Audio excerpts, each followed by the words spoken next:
Desde lo profundo del corazón del Museo de la Libertad y recordando la figura de Martin Luther King Jr. Mi nombre es Kelly Gorrichategui y el mío, Andrés Baloy.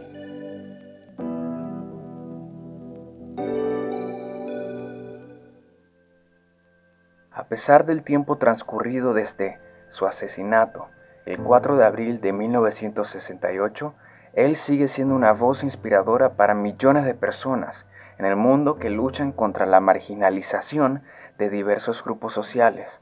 Martin Luther King nació en Atlanta, Georgia, una ciudad ubicada al sur de los Estados Unidos. Para ese entonces prevalecían las leyes segregacionistas. Desde niño vivió en carne propia la discriminación. Como a muchos, por ejemplo, de pequeño no le fue ajena la prohibición de jugar con otros niños, por ellos ser blancos y él ser negro. Imagínate que no pudieras asistir a la escuela que tú quisieras. Y que, de atreverte a protestar en contra de estas restricciones sin sentido, te arriesgaras o a ser silenciado, o golpeado, o hasta encarcelado. Pues así la vivieron por muchos años los afrodescendientes en los Estados Unidos. Pero no fue a mitad de los años 50 del siglo pasado que la voz de Martin Luther King se alzó para luchar por la igualdad de derechos. Desde joven, King había desarrollado una gran admiración por Mohandas Gandhi. Usó la desobediencia civil no violenta como principal herramienta de protesta. Para 1955, se daría el primer boicot colectivo de afroestadounidenses en la ciudad de Montgomery, cuando una mujer llamada Rosa Parks se negó a cederle su asiento en un autobús a un hombre blanco cuando retornaba a su hogar. Fue puesta en prisión tras ser acusada de perturbar el orden público. En respuesta al encarcelamiento de Parks, King lideraría entonces el boicot de autobuses que eventualmente le permitiría el fin de la segregación en el transporte público. En 1958, basándose en el primer boicot colectivo que justo mencionamos, King expone en su libro La Marcha hacia la Libertad su opinión sobre la segregación racial y el odio y la desigualdad que provocaba. Al presentar este libro, casi pierde la vida, pues fue apuñalado muy cerca al corazón por una mujer afrodescendiente. Sin embargo, perdona a su agresora y toma la oportunidad para denunciar la violencia en la sociedad estadounidense. Su lucha pacífica continúa por años. King refuerza su movimiento en pro de los derechos civiles. Por consecuencia, es arrestado, no siendo su primera vez. Mientras estuvo en prisión, escribió la famosa carta desde la cárcel de Birmingham. Allí definiría su lucha inalcanzable en contra de la segregación. Un punto de inflexión en la vida de Martin Luther King, y tal vez el más influyente, fue su famoso discurso conocido como I Have a Dream o Tengo un sueño, que muchos consideran el más importante del siglo XX en la historia de los Estados Unidos. Más de 250,000 personas lo escucharon en vivo ante el monumento de Abraham Lincoln en la ciudad de Washington, D.C., para conmemorar la emancipación de los esclavos negros en Estados Unidos 100 años antes. El discurso dice en parte lo siguiente: tengo un sueño, que mis 4 hijos vivirán un día en un país en el cual no serán juzgados por el color de su piel, sino por los rasgos de su personalidad.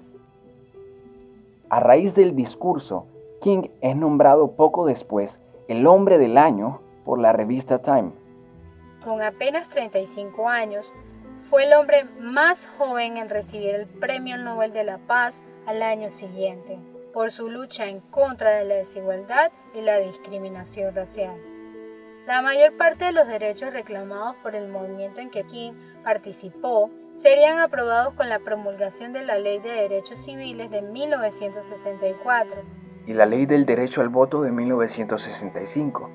Estas leyes tuvieron una enorme repercusión en Estados Unidos, pues condenaron la discriminación y la segregación de razas en las escuelas, restaurantes, en casa y hasta en la contratación de empleados. Martin Luther King, sin embargo, para el dolor de todos, es asesinado en el balcón de un motel por un segregacionista el 4 de abril de 1968. 5 días más tarde, el presidente de los Estados Unidos decretó en su honor el primer día de luto nacional para un afroamericano. En su funeral se leyó la oración que King había redactado previo a su muerte. En ella no hacía mención de sus premios, sino que había hecho lo posible para alimentar a los hambrientos, vestir a los desnudos y amar y servir a la humanidad. Según Taylor Branch, biógrafo, la autopsia de King reveló que, a pesar de solo tener 39 años al momento de su muerte, su corazón parecía el de un hombre de 60, mostrando el efecto físico del estrés de 13 años de lucha incansable por la defensa de los derechos civiles de la gente negra.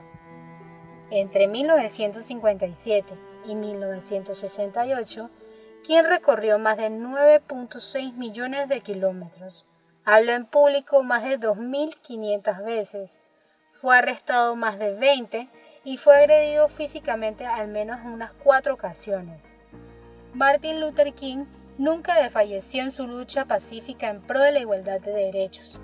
52 años tras su muerte, su mensaje sigue resonando hoy día, llegando a miles de mujeres y hombres de todas las naciones y razas del mundo que luchan por la defensa de los derechos humanos. Derechos tuyos, nuestros y universales.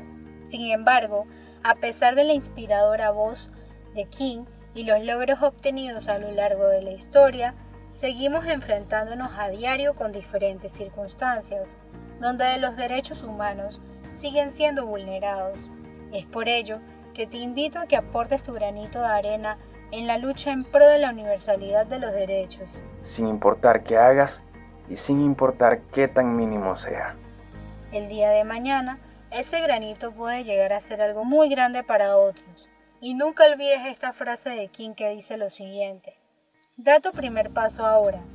No es necesario que veas el camino completo. Solo da el primer paso ahora. El resto irá apareciendo a medida que camines. Soy Kaylee Gorrichategui. Y yo, Andrés Baloy, con guión de Kaylee, por cierto, en el Museo de la Libertad.